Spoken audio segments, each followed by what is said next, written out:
Nahihirapan ka bang tumayo mula sa sahig o kaya'y kontroladong bumaba sa sahig? Kung oo, hindi ka nag-iisa. Marami ang nakakaramdam niyan. Pero ang maganda, sa tamang mga ehersisyo, mas magiging madali ito para sa'yo hanggang sa maging natural na lang. Sumabay ka na agad dahil ang mga ehersisyong ito ay talagang magpapadali ng iyong araw-araw na gawain. Baka nagtatanong ka kung bakit nahihirapang umupo o yumuko ang mga mas matatanda at kapag nakayuko na, hirap na silang tumayo. Maraming matatanda ang natatakot maglakad dahil alam nilang baka kapag nadapa sila, hindi na sila makatayo mag-isa. At bakit nga ba ganito? Simple lang, limitado tayo sa galaw. At parang buong buhay natin sinasanay tayo sa mga limitasyon. Lalong umiikli, naninigas. At nababawasan ang pagkilos ng mga kalamnan. At darating ang panahon na halos hindi ka na makayuko papunta sa sahig at sobrang hirap mo nang makatayo muli. At ang dahilan nito ay ang masyadong maiikli at masyadong naninigas na mga kalamnan.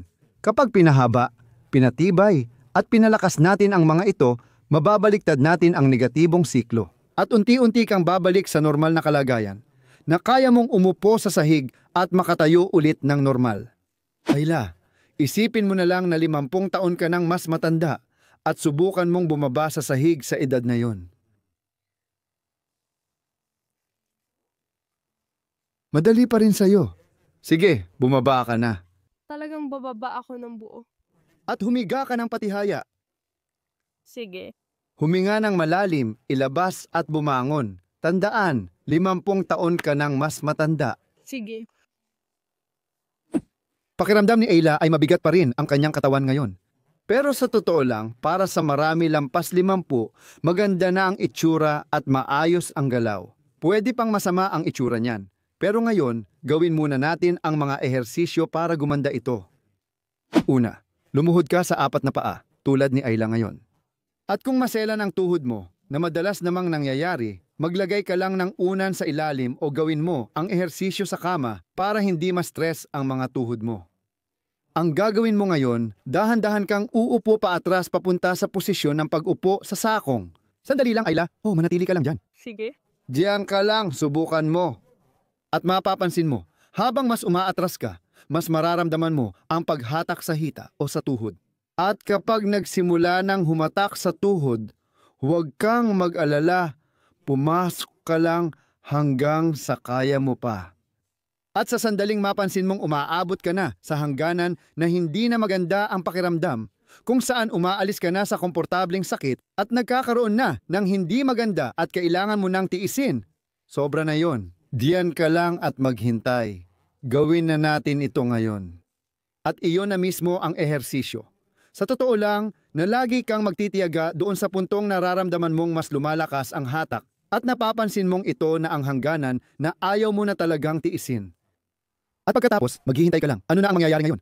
Ang mga kalamnan at mga fasya na nakaunat ngayon, unti-unting bumibigay. Laging bumibigay ang katawan. Kailangan mo lang itong bigyan ng tamang oras at dami. At ang pinakamagandang dami ay yung kaya mo pang tiisin, yung positibo pa rin para sa'yo. Pagkatapos, ibaba mo pa. At pwede mo ring gamitin ang mga kamay mo sa gilid bilang suporta. Kapag inilagay mo ang mga kamay mo sa gilid para makontrol mo ang bigat na bumababa sa'yo, para eksakto lang sa hangganan na kaya mo. Kung araw-araw mo itong gagawin, darating ang panahon na makakaupo ka rin. Pagkaupo mo, ituwid ang katawan at unti-unting iunat pa. Pwede ka ring yumuko pa atras. Tama, sa pagtukod, pero hindi mo kailangang umabot doon. Gusto ko lang ipakita ang posible. Maaring umabot ka sa puntong makahiga, pero pang matagalang layunin ito. Bawat sentimetro na nakakamit mo dyan ay nagpapadali sa iyong paggalaw sa lupa at sa pagtayo muli. Kapag nasa posisyon ka na, mananatili muna si Ayla doon. Pero pwede ka ring tumaas pa. Pagkatapos, sisimulan mo at itutulak mo ang mga paa mo laban sa lupa. Sige. Alam mo ba ang ibig kong sabihin? Parang gusto mong iunat ang binti mo. Pwede kang magtanong.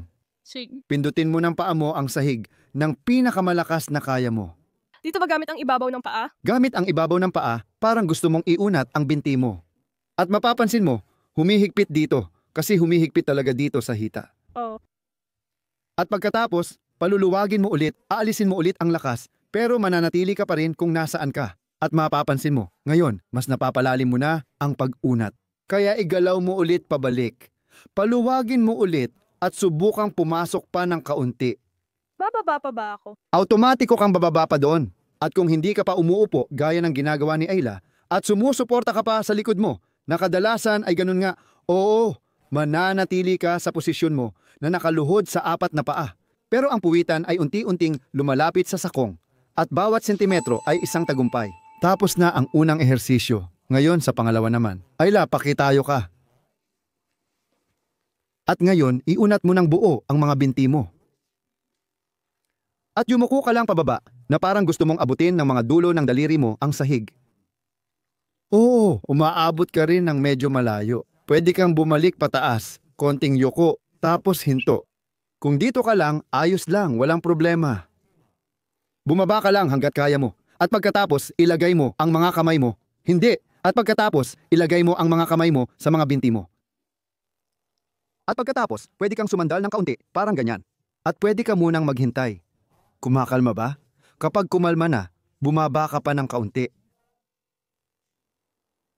Oo, pero dahan-dahan lang. Paisa-isa lang, hintayin mo ulit sandali. Paano masakit? Sige, kung kaya pa, pwede pa akong magpatuloy ng kaunti. Titigil ka lang kapag sobrang sumakit ulit. Ganitong paraan, dahan-dahan mong tinatapos ang 2 minutong ehersisyo na sabay nating gagawin. Handa na tayo magsimula. Kailangan nating maglaan ng lakas dito para makatayo. Kaya ngayon, ilagay mo ang mga kamay mo sa likod, humawak ka ng mahigpit, humawak ka ng mabuti Ayla, at subukan mong iangat ang katawan mo pataas. At syempre, hindi mo magagawa yun dahil humahawak ka nga, pero pinipilit mo pa rin na parang gusto mong umangat. At yan ang mahalaga. Isa ito sa pinakamahalagang lakas na ehersisyo na tumutulong makabangon mula sa sahig laban sa grabidad. At pagkatapos, magpapahinga ka ulit. Mapapansin mo pagkatapos ng ganitong hindi, basta magpahinga lang. Huwag gagalaw. Sige. Kasi nag-ipon ka ng lakas pataas, pero hindi ka gumalaw, tapos bibitawan mo lang yung lakas. At ngayon, papasok ka palalo sa pag-unat. At mapapansin mo, pati ikaw sa bahay, mapapansin mo na bawat beses ay mas bumababa ka pa ng kaunti. At gagawin natin ulit ito. Kumapit ka, subukan mong umangat pataas. Walang galaw na nangyayari, mag-relax ka lang. Pagkatapos pupunta na tayo sa pag-unat. Opo. At dahan-dahan tayong babangon ulit. Oo, dahan-dahan lang ulit bumangon, Ayla. Basta bumangon ka lang ulit. Ganun pala. Umupo ka na. Pakiusap, gawin mo rin agad sa bahay. Umupo ka at iunat ang mga paa mo sa harap. Oo.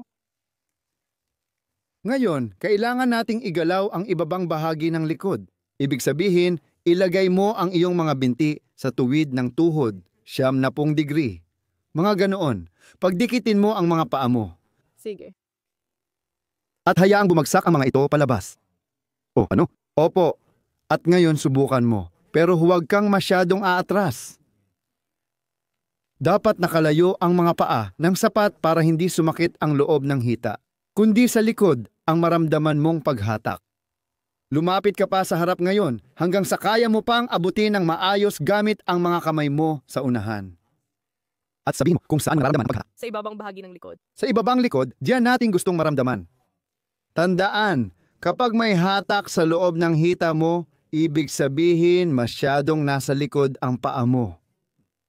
At kapag mas nararamdaman mo ang paghatak sa labas, dito sa panlabas na bahagi ng mga hita, ibig sabihin masyado nang nauuna ang mga paa mo kaya halos di mo na maabot. Kailangan mong pumwesto sa tamang distansya kung saan mararamdaman mo ang paghatak sa likod. Pag naramdaman mo na, mahigpit kang hahawak sa unahan, Ayla. At ngayon, hilahin mo ang sarili mo pababa at damhin mo sa likod mo hanggang sa makarating ka sa punto na kaya mo pa. Dito, ganito. Okay, manatili ka lang dyan, manatili ka lang dyan. At ngayon, may hatak na sa kalamnan at mga fasya. At kapag naghintay tayo ngayon, magpapakumbaba ang mga iyon at ang tindi nito ay medyo bababa. Pagkatapos, bababa ito at mapapansin mong pwede ka nang mag-unat. Ilalagay mo rin ang mga paa mo ng kaunti pang pasulong. Kalma lang. Kalma lang. Ganun. O pwede ka ring umusad pa atras gamit ang puwitan mo. Pwede rin yon, mula kaliwa papuntang kanan. Tama. Ngayon, mapapansin mong mas nakaunat ang mga braso mo at may hatak ka sa likod.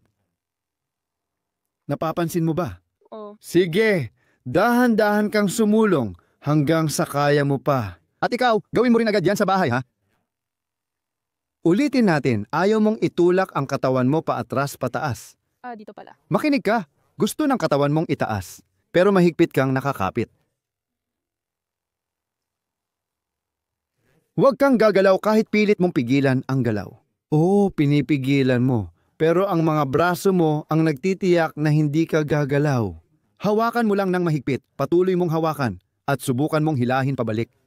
Pero kapag naramdaman mong aangat ang katawan mo, dagdagan mo pa ang lakas sa mga braso mo para mas mahigpit ang hawak at hindi gagalaw ang katawan mo. Dahil ang trick dito, at ito ang mahalaga, kailangan mag-contract ang mga kalamnan dito sa likod.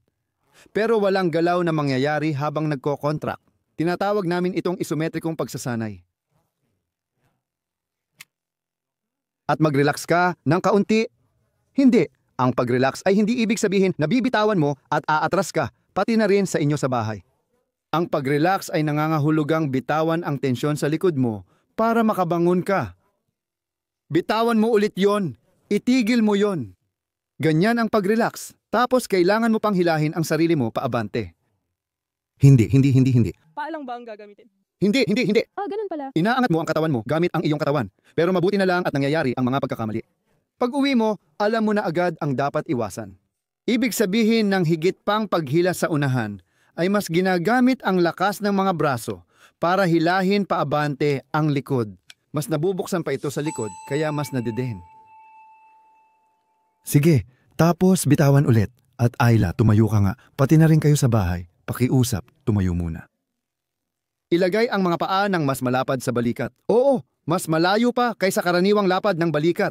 Tama, ganyan. At ngayon, ang mahalaga ay subukan mong mag-squat. Iunat mo ng kaunti ang mga braso mo sa harap at dahan-dahan kang yumuko sa tuhod. Oo, pero siguraduhing lapat sa sahig ang sakong mo. At karamihan sa mga tao ay nahihirapan dito. Kadalasan, nakakababa lang sila kapag itinaas nila ang kanilang mga sakong at saka sila bumababa. Pero ang hindi pag-angat ng sakong, ibang effort yan. Mahalaga ito para makabangon at makalakad muli sa sahig, kaya natin ito pinapractice. Sige, subukan mo ngayon kung gaano kakababa ang kaya mong abutin. Hanggang dyan. Oo. Okay, manatili ka lang dyan mismo. At ano ang nararamdaman mo ngayon? Sa puwitan. Puwitan mo. Ramdam mo rin ba ang puwersa sa ibang parte ng katawan? O dito sa mga tagiliran. Sa hita. Tama. Iyan ang lakas na tumutulong sa'yo na makabangon ulit, makatayo ulit kapag nadapa ka, o kapag gusto mong bumangon mula sa sahig. Kapag hindi mo na kaya, tatayo ka muli. Pagkalipas ng 10 o 20 segundo, bababa ka ulit. Lumalim ka hanggat kaya basta't di aangat ang sakong mo. Yan ang mahalaga. Hahawakan mo yan hanggat kaya mo. Nagsisimula na bang humigpit o sumakit? Sige, ilarawan mo nga. Dito nararamdaman ko talaga ang pagkapit ng kalamnan sa hita. Sige. Aakyat na ulit ako ngayon. Ibig sabihin, hindi mo na kaya. Sige, umakyat ka na ulit. Sige, at uulitin natin ulit ito. Pangatlong beses na, maghintay ng 10 segundo. Sige. Strength training ang tawag dyan talaga. Ito ay dagdag na strength training. Hindi na ito stretching na ginawa natin, kundi para mapalakas ang stability. Kapag nasa sahig ka at gusto mong bumangon, kailangan mo ng lakas para malabanan ang gravity. Bumaba ka ulit, Ayla. Tama, hanggang saan ang kaya mo. Hawakan mo yan hanggat kaya mo.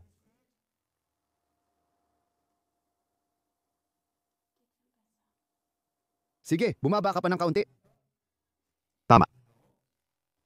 Darating ang oras na mararamdaman mong parang nasusunog ka, kahit kaunti. Oo. At pagkatapos, kailangan mo ring hayaan lang na maramdaman mo yung hapdi. Katulad ng pag-uunat hanggang sa maramdaman mong bumibigat na at saka ka lang ulit aahon. Sige. Sige, ngayon iling natin ng kaunti ang mga binti natin. Ito ang mga ehersisyo na dapat mong gawin. Mas maganda kung paulit-ulit mong panoorin ang video at ulit-ulitin ang mga ehersisyo. At sa huli, ang pangunahing ehersisyo na pinagsama sa mga paunang ehersisyo na ito ay ang sumusunod. Ayla, bumaba ka sa sahig. Humiga ka ng patihaya. Huminga ka ng malalim, isang beses papasok, isang beses palabas, at tumayo ka ulit. Tumayo ka ulit, tama, ganyan nga. Gawin ang ehersisyong ito isang beses sa isang araw, kasabay ng mga paghahandang ehersisyo. Magkakaroon ka ng kakaibang buhay, at kahit tumanda ka, hindi ito magiging problema sa'yo. Hindi dapat sabihing, hindi kailanman, pero halos wala na ang tsansang mahirapan kang tumayo. Gawin mo lang ito araw-araw at siguraduhing manood ulit sa Sabado. Tungkol ito sa balikat.